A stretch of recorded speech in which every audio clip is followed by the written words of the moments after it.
guys, it's me Gaju. Welcome to the vlog if you're new here, and for those coming back, welcome back. I am headed to a nail appointment. The last time I did my nails was in that visibility room vlog, so it's definitely been a while. I always do the same thing, which is a nude, because like from far you can't really tell that things are bad, but things are bad. So I'm gonna go do my nails as well as my wax, and then we're gonna do a little bit of shopping because this weekend is gonna be a fun one. We're having a little private dining experience tonight, and then tomorrow we're gonna do something super fun that I've never done before, and I'll talk to you about it later, but right now I need to run to my wax appointment, otherwise I'm gonna be late. So let's head there first. All done with the wax. Now I'm gonna go to Warby Parker if they're open. Looks like they're open.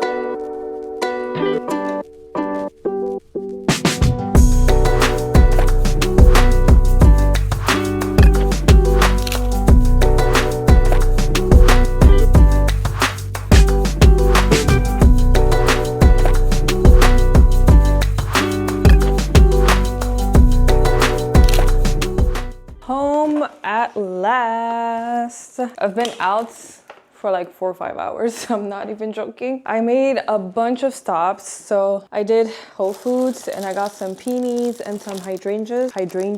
I'm gonna make a little bouquet. I haven't had flowers in here in a minute. I also bought, the main reason I went there, for bread.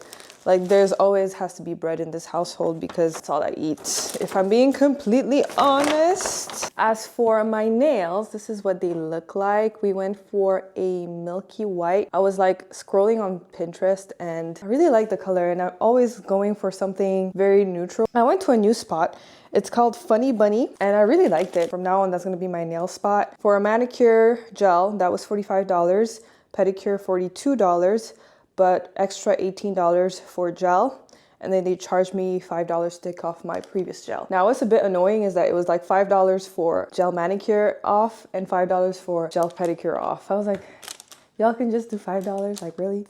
But anyway, business is business, so I think that's okay, but maybe that's just me. Then I also went to Sephora. I went there mostly to like check out the new Rhode bronzers that they have. Not that I need a bronzer. I've had my Fenty bronzer for 2 years, if not 3 years at this point. But the Milk Honey something from Rhodes, that looked very interesting. And I just wanted to try them out. I also tried out the Fenty ones. I wasn't too impressed with that. Like the powder slash cream texture is very odd to me. Like pick one. At least that's my preference. Powder slash bronzer feel is weird. It's very sheer. So I'm like, I'd rather just use the Fenty bronzer stick, honestly. But I really wanted to check out the Rhode bronzers because those look really nice. So I would have bought that if they had that, but they did not. What I ended up getting is the Sun Suede, which is the sunscreen from Edam. I tried that on my palm and like it's like Vaseline. And you guys know I love Vaseline. It's SPF 50 and women owned, black owned, and Vietnamese owned because they're two co-founders. Ironically, the founders of Edam met while they were working in tech. So the tech to beauty pipeline is very interesting. I also really want to get into eyeshadow makeup. Like I never do eyeshadow makeup because I don't know how to do it, but I really want to get into it this year, especially for the summer. So I got the Danessa Myricks Freedom palette. It's supposed to be like an everyday palette. It's supposed to be multi-use, so you can use it for eyeshadow, you can use it for anything really. So that's why I got this one. And the colors look neutral enough that once I get the hang of it, I should be able to like finesse a lot of different looks with this. The colors are very, very, very pigmented. I don't know if you can see, but I still have shimmer from like when I tested it out. So I was like, yeah, it's worth it. That was like my most expensive purchase though. This was like 60 something dollars. And then last but not least, I am in the hunt for a new perfume because I finished my Tom Ford Café Rose that I was raving about and I've been buying like for 2 years straight. So I'm looking for a new perfume. And then I tested this out, the Kilian Angel Shares on the Rock. This little thing was $50. The whole bottle is like 200 something dollars. But it's my first ever citrusy perfume and it smells so, so good. And I have an event I'm going to tonight, so I was like, let's test it out.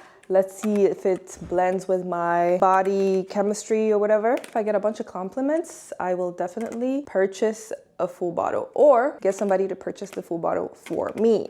I randomly went into Warby Parker because I've had these glasses for over a year, but I'm looking for another pair of glasses, especially like really big glasses. So I ended up trying a bunch of glasses as you saw in the B-roll, and I ended up with the big black ones because when I'm moving around, like when I'm trying to read, I tend to do this sometimes, which is very auntie of me, I know. The frames are too small for when I do this, right? So I really wanted big frames so that when I'm moving around, I can still have 20/20 vision. I don't know if that makes sense to you guys, but that's why I went for the big frames, and I'm gonna get like completely reimbursed for that through work. So I was like, that purchase doesn't count. That's all I did today. But while I was doing my nails, I realized that we hit 10K on Instagram. Look.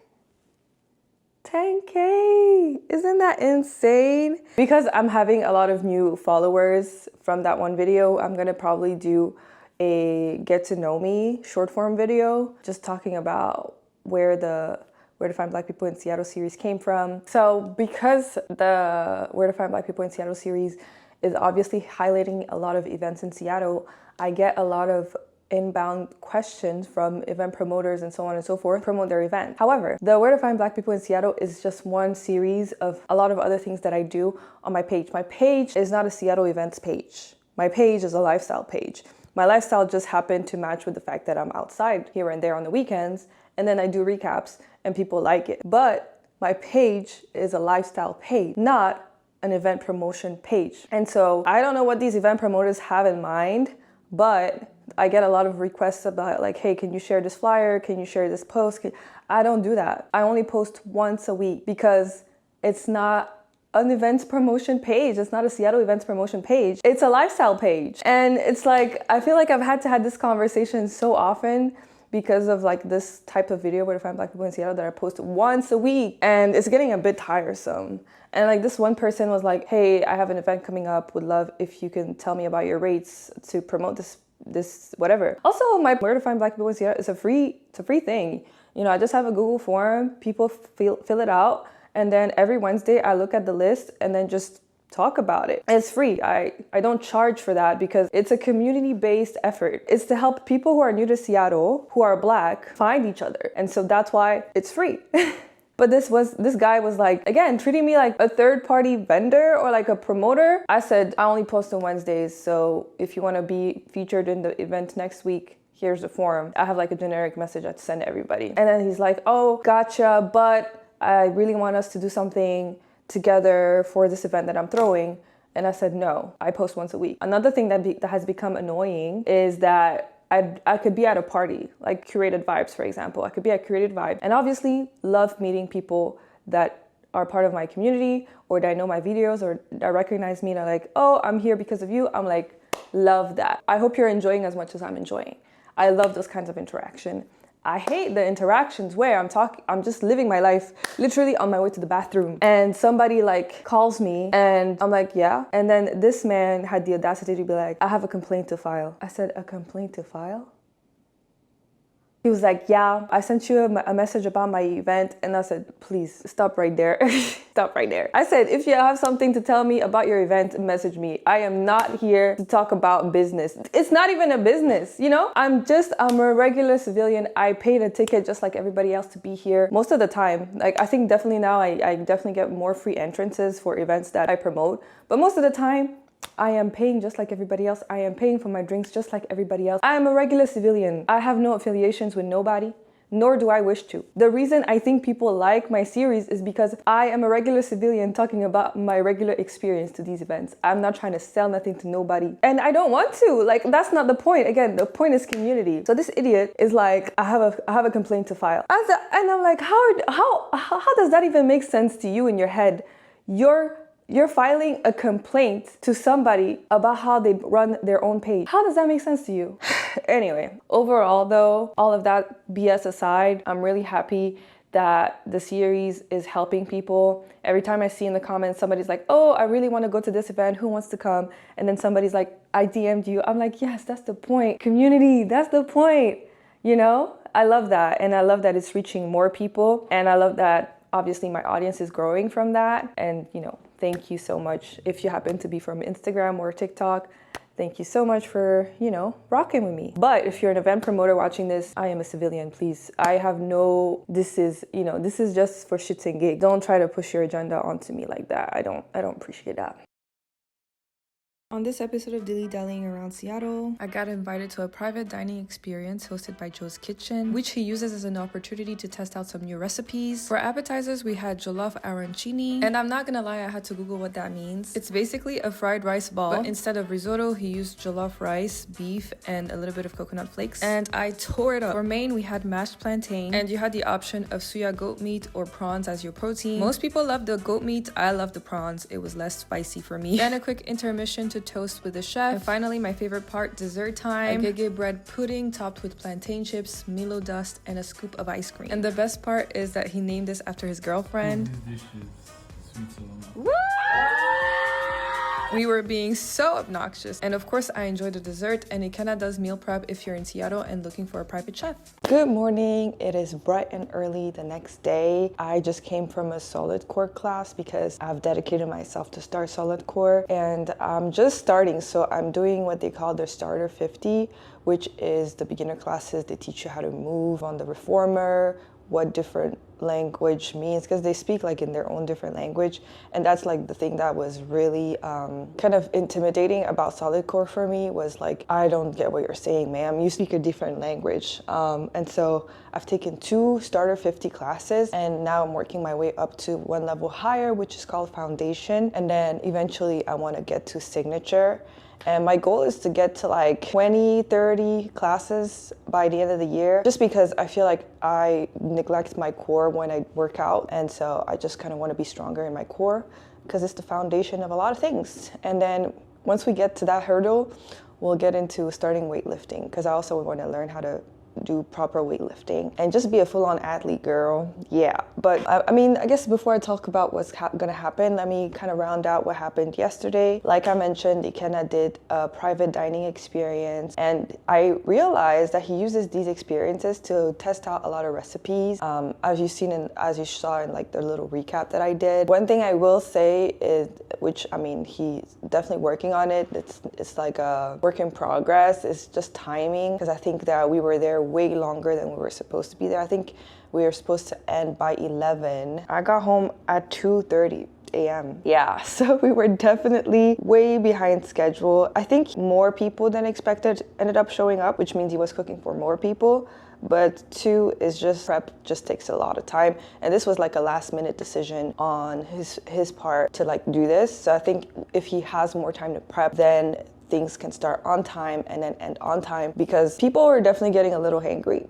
But once the food was there, I definitely feel like everybody enjoyed it. My personal favorite is always the sweet saluma, the dessert. I love bread and tea, so yeah. Second favorite would be the shrimp. Although it's spicy as hell though, like it was so spicy. I woke up like my stomach was upset. I think that me and Nigerian food or Nigerian spicy food, we don't get along very well, but the food tastes good. Don't get me wrong, the food tastes good. It was a really nice chill evening. Ended a lot later than I thought. I was thinking we were gonna step out, like go to a party, but I mean, I got home at 2:30. What was there to step out and do? Nothing. And I'm low-key glad we didn't step out, because I wouldn't have made my 9 a.m. class. But now let's fast forward to what's happening right now. I'm doing a content creation collaboration with another content creator. Her name is Lolade. She's also from Seattle, and she approached me with a video concept because next week is Juneteenth. So we're gonna be dressed for 2 different events. We're going to 2 different events that are gonna be for Juneteenth. It's gonna turn out really cool. But that means that I have exactly 1 hour actually to get there. So I have less than an hour to get ready.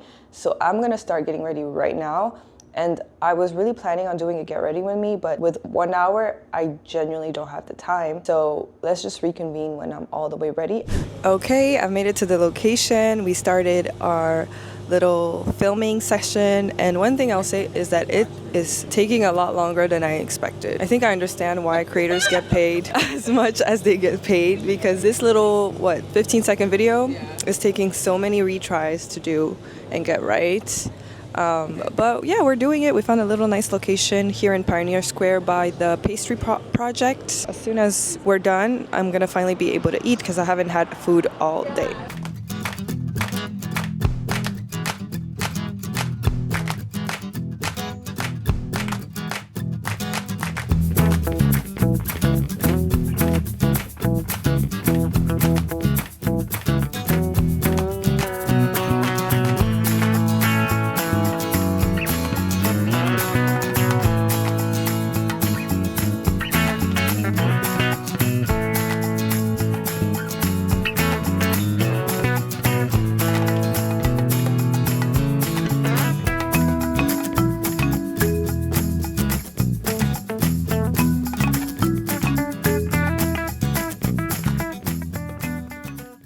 It's a wrap. We're done. Hey guys, hi Gaji's YouTube. I'm Lolade. We had this idea to recreate this video from Amina Coco and Shanae Walker, but promote different things to do in Seattle for Juneteenth. I don't know if Gaji already told you this, she probably already did, but we just recreated it. It was so much fun. I love when the girls come together to collab. I think we know that if anybody else was recording us, they would probably be annoyed, but we had so much fun.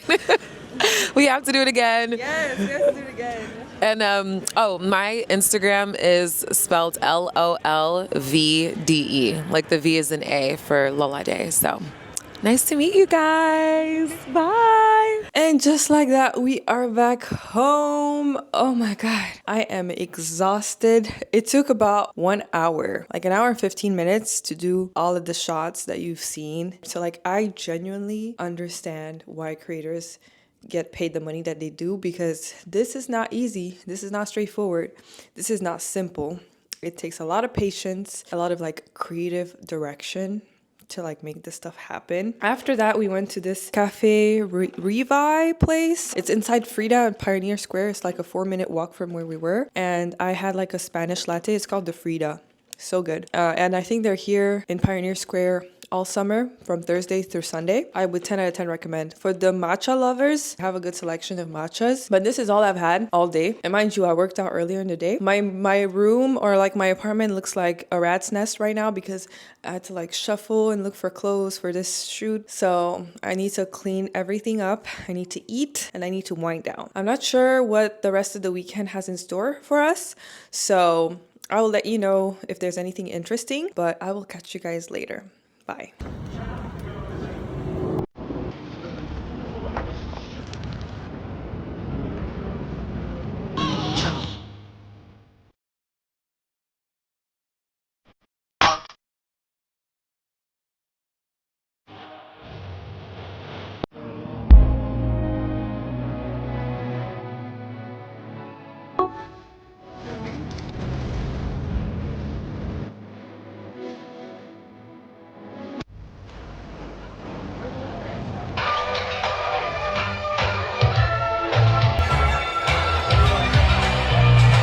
Tripping on a yacht.